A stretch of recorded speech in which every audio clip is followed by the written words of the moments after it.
You are listening to Historyman, the platform for historians, authors, and museum directors to tell their stories of the American Revolution, walk in the footsteps of heroes, and proclaim freedom reigns. On today's episode, we're with Benjamin Rubin, talking about the Battle of Ramsour's Mill. So welcome, Benjamin. Thank you. Benjamin, before we get started, we want to give a shout out to one of our affiliates, southerncampaigns.org, which specializes in peer review articles and research resources for the American Revolution, including pension applications from the patriots of the Revolutionary War. That's southerncampaigns.org. So, Benjamin, the battle at Ramsour's Mill is kind of unique in that it's right at the borderland between North and South Carolina. Came at a pivotal time in the American Revolution when the British were coming up through Charleston and coming into Camden, and then Ramsour's Mill happened. But it really is an interesting piece of history, and one that in some ways has been downplayed over the years. So tell us a little bit about Ramsour's Mill. I think Ramsour's Mill is one of those moments where the direction of the war in the South really takes a dramatic turn. It could have happened one way, and it ends up happening a very, very different way. The consequences for particularly for loyalists in North Carolina and for British prospects of inspiring the loyalist population to rise up were dashed by the Battle of Ramsour's Mill. So if we kind of pick up the story at the beginning of June, which is probably the right place to pick it up, the beginning of June 1780, there's really three events that kind of set the stage for the situation. The first is the fall of Charleston, which had happened earlier in May 12th, I believe. And so that's the vast majority of the Continental Army in South Carolina in the southern colonies period, had fallen into British hands. And so from that point forward, the British are really consolidating control in South Carolina. The second is the defeat of the last remaining American Continental forces in South Carolina, which happened at Waxhaws at the end of May. And that was Buford. Yep, that's Buford's regiment that was destroyed at Waxhaws. And then the final thing is Clinton's proclamation, which is issued on June 1st, as Henry Clinton is getting back on a boat to New York City and leaving Cornwallis in control. And Clinton's proclamation essentially declared South Carolina to be pacified. Now, that turned out not to be the case, obviously, or this would be a very short story. But that certainly was the British perspective at that point, was that South Carolina had been pacified, and the next move was to carry the war into North Carolina. And much as with South Carolina, the British intended for the Loyalists of North Carolina to carry out most of the fighting in the state. The British Army in the South was always fairly small, the regular forces. The British Southern strategy relied on Loyalist forces to do most of the fighting. And so this kind of sets the stage for John Moore's trip into North Carolina, which is where the story of Ramsour's Mill generally starts. So in North Carolina is a fairly long state, east to west. Where are you talking about in North Carolina? So we're talking about the areas just west of Charlotte. So Lincoln County, which is actually larger than today's Lincoln County, but the 18th century Lincoln County, it was just to the west of Charlotte, and was basically the westernmost point of settlement in North Carolina at that time. Is that where Moore was from?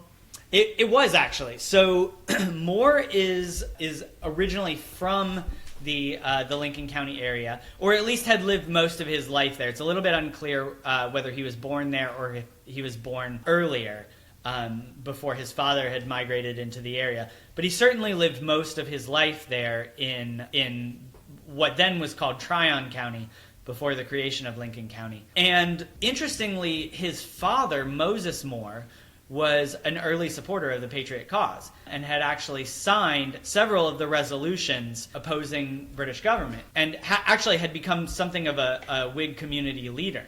But John Moore, the son, for whatever reason, he went away to college in eastern North Carolina and came back a Tory. And so he and his father were kind of at odds about that. And in 1779, at the height of Whig control of North Carolina, John Moore had tried to basically stage an insurrection, a counter-revolution, and had been chased out of town. At which point he had gone to Georgia and joined the British Army and had been fighting in Cornwallis's army for the past year and a half or so. He actually got promoted while he was with the British at that point, right? He did, yeah. So by this point, he is a lieutenant colonel in the provincial forces. He was the second in command of the Royal North Carolina Regiment. So the Royal North Carolina Regiment is basically this group of North Carolina refugees who had been assembled with the British Army originally in Georgia and formed into this, essentially regular army regiment. And yeah, so by this point, Moore is the second highest ranking officer in that regiment. So they formed this this group of people from North Carolina to become this regiment, and they're all in Georgia. Why were they in Georgia to begin with? Because that's where the war was in 1779. I see. It was outside of Savannah and Augusta. So by 1780, by the time that our story takes place, the Royal North Carolina Regiment was actually in South Carolina and was operating as a garrison for a number of the British outposts in the backcountry. John Moore himself, he was a big guy. Yeah, according to a lot of accounts, yeah. He evidently held some sway both physically and had a magnetic personality to bring people to his side, so to speak. So, and that's why I guess the British gave him a leadership role.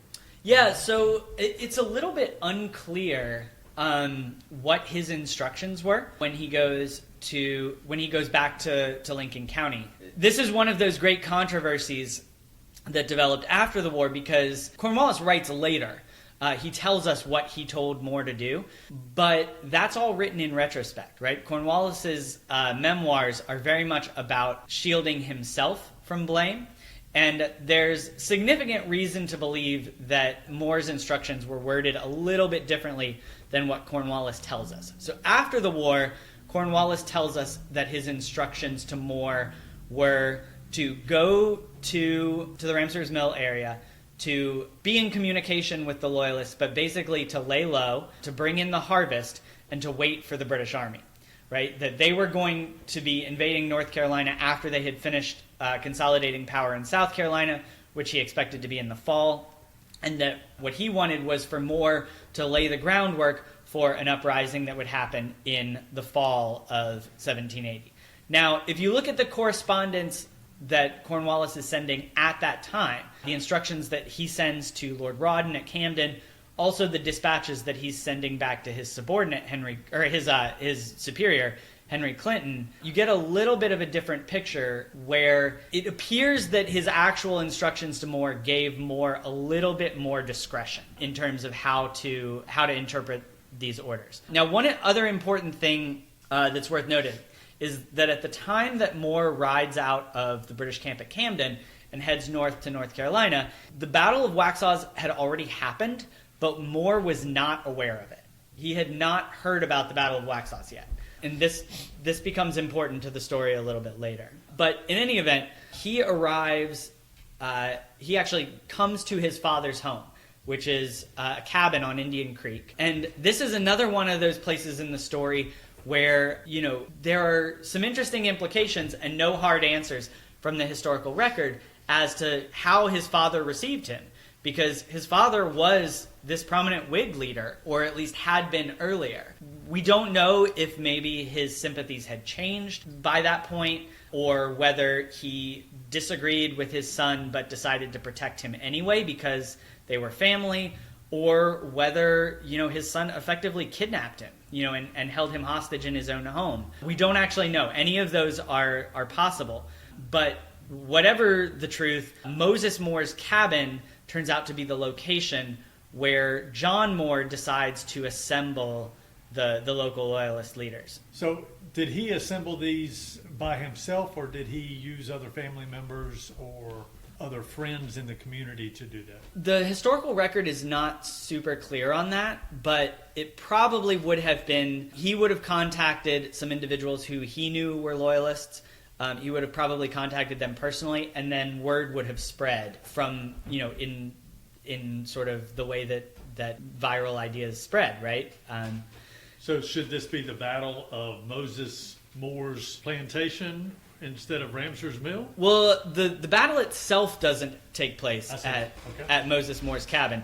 It does take place near there on the properties that are owned by the Ramsour mill, the Ramsour property, which is where the mill itself was, and also the Reinhardt farm, Christian Reinhardt's farm. And those are near the location of a high school today. There's actually a high school sitting on top of the battlefield. Okay, all right. So he decides to get the word out, hey, everybody meet over here.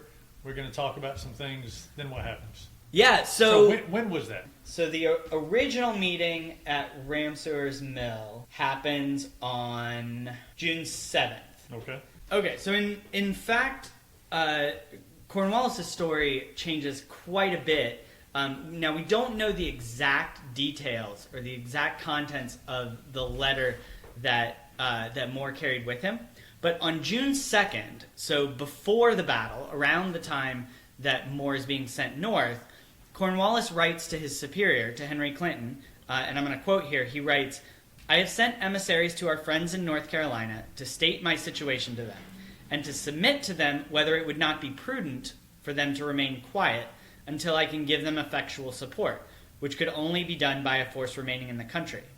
At the same time, I assured them that, if they thought themselves a match for their enemies without any regular force, and were determined to rise at all events, I would give them every assistance in my power by incursions of light troops, furnishing of ammunition, etc." Right? That's what Clinton says, or what Cornwallis says on the 2nd.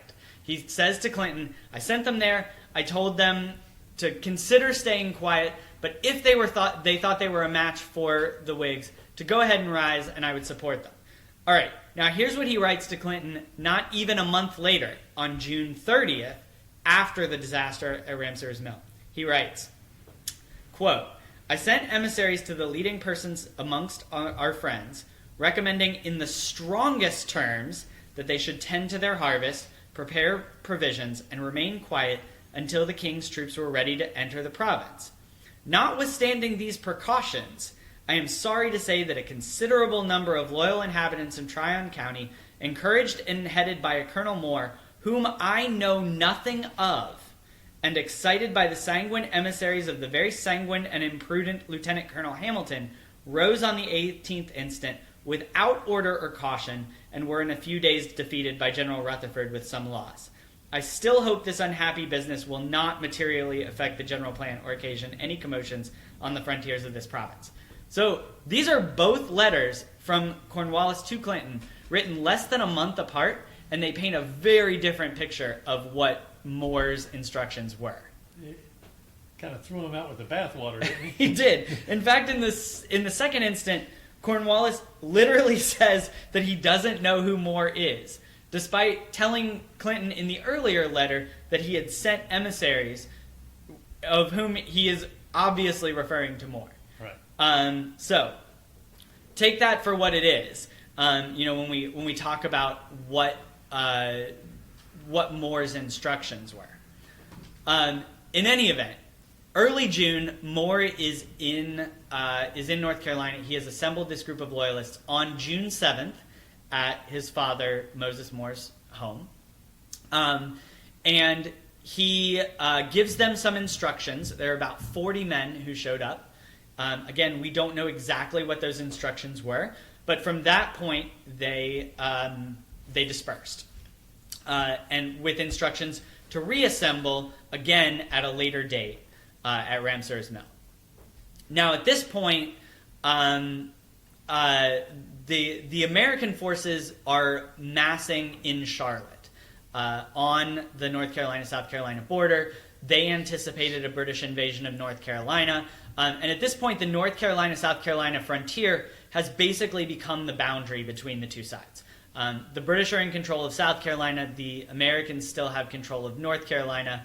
The government of South Carolina is in exile in North Carolina. And the commander of the Western District of North Carolina Militia, which would be Griffith Rutherford, is frantically assembling a force of men to block any British advance into North Carolina. Now, Rutherford initially imagines that an advance into North Carolina is imminent, but quickly realizes that the British are not coming, at least not immediately, and much like Moore, he dismisses his force to go back home and be ready, because it's very difficult at this point for the state of North Carolina to keep an army in the field. They just don't have the infrastructure. They don't have the supplies. They don't have the the means to keep an army in the field. Also, these men are mostly farmers who can't be away from their fields for very long. And so, it's very common for the militia to be called together to respond to an individual threat. And then once that threat is neutralized or fails to materialize, they would be sent home. So this was the militia that were left, all the soldiers that were given up to the Continental Army years prior in 1776, 1777, who went up north. They were all captured at Charleston. They were, yeah. The North Carolina line was all captured at Charleston. So the only thing left really is the militia. Is the militia, yeah. Okay, all right. So we have this second assembly of the Tories, and this time another character shows up, Nicholas Welch. And we know even less about Nicholas Welch's mission than we do about John Moore's. And Welch, actually, is the major in the Royal North Carolina Regiment. So, whereas John Moore is second in command, Welch is actually third in command in the same regiment. He's right below Moore. And he was also a local, although not quite as local as Moore, but from the same general area. And he arrives in camp with two very important things. One is the account of the Battle of Waxhaws. So again, Moore had not known about Buford's defeat. Welch does. By the time he arrives in the camp, news had spread of the Battle of the Waxhaws and the destruction of Buford's men. And so this is obviously a very motivating story for the Loyalists who are there. It makes it feel like British support is imminent, like the war is moving in their direction.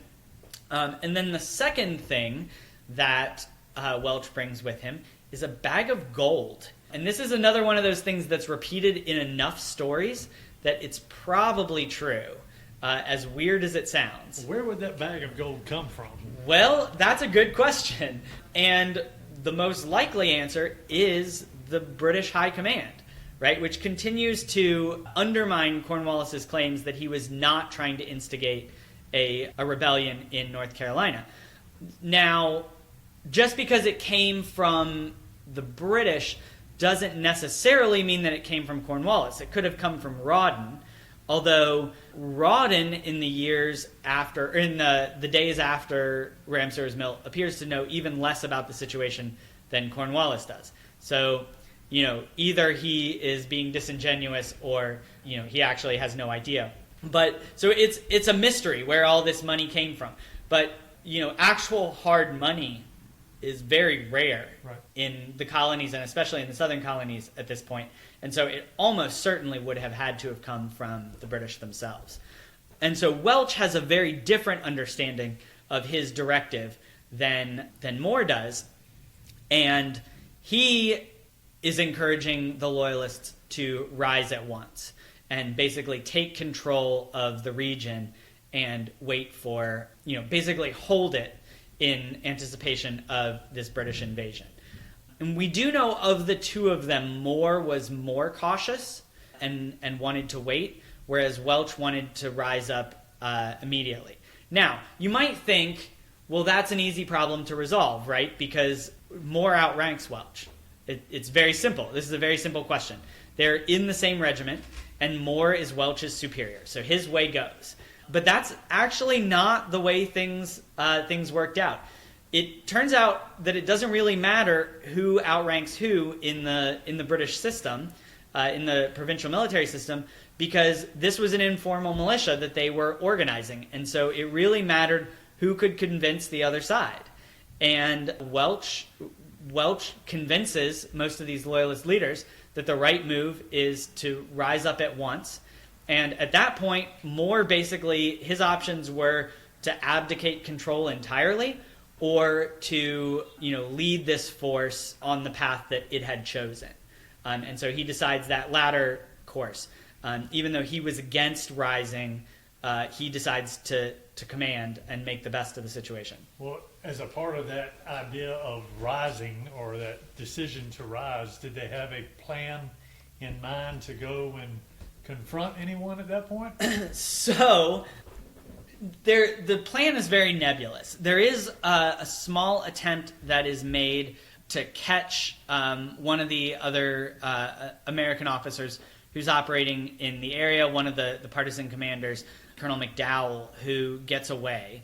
But for the most part, their plan sort of stops at, rise up, take control of the mill, Ramsour's mill, and that turns out to be strategically significant because, again, a lot of what the British Army needed from loyalists in North Carolina was supplies, right? Control of food.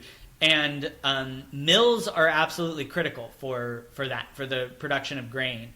And so taking control of the mill was actually a pretty substantial strategic objective if you anticipate the British Army moving north and needing food. And so they figured they would take the mill, they would assemble there, they would use that as the assembly point, and then they'd figure out what they were going to do after that. One problem that they're immediately going to encounter, though, is lack of weapons. So a huge number of loyalists are going to gather here at Ramsour's mill for the second gathering. We don't have the exact number, estimates vary, but most historians agree it's somewhere between 900 and 1,400 men, but less than half of them had weapons. And this is because the state had been under Whig control since 1776, and the Whig government had very systematically gone through and confiscated weapons from known loyalists. And so, the only people who still had weapons were the people who had kept their identities hidden or who had kept their weapons well hidden. And, everyone else had been effectively disarmed. And so one of the things they were counting on the British for was to distribute weapons, to distribute muskets to this force, which, the British actually had lots and lots of extra weapons at this point because they'd all been captured at Charleston. All of the muskets carried by the Continental Army had been captured at Charleston, and the British were prepared to redistribute them. Okay, so what happens there? They meet again. Did they go and take over the Ramsour's mill? They did. Yeah, they moved. They set up their camp on the mill grounds and the surrounding property, which is Christian Reinhardt's property, and they essentially wait. So was Ramsour a patriot or a loyalist? So Ramsour, as far as we can tell, had patriot sympathies, but was not necessarily active in the patriot cause. On the other hand, Christian Reinhardt was a well-known, outspoken patriot. I see. And interestingly enough, one of the first things they do when they move onto the site is that they decided to appoint a number of officers from among the local people. And among those captains were the three brothers Warlick, who would, end up playing a major role in the battle to come. And their sister, Barbara Warlick, was actually married to Christian Reinhardt. And so there's this really interesting family connection between the local Tories and the local Whigs. And Barbara Reinhardt is, formerly Barbara Warlick, is often cited as one of the principal sources of information that provided information to the Whigs about the Tory camp.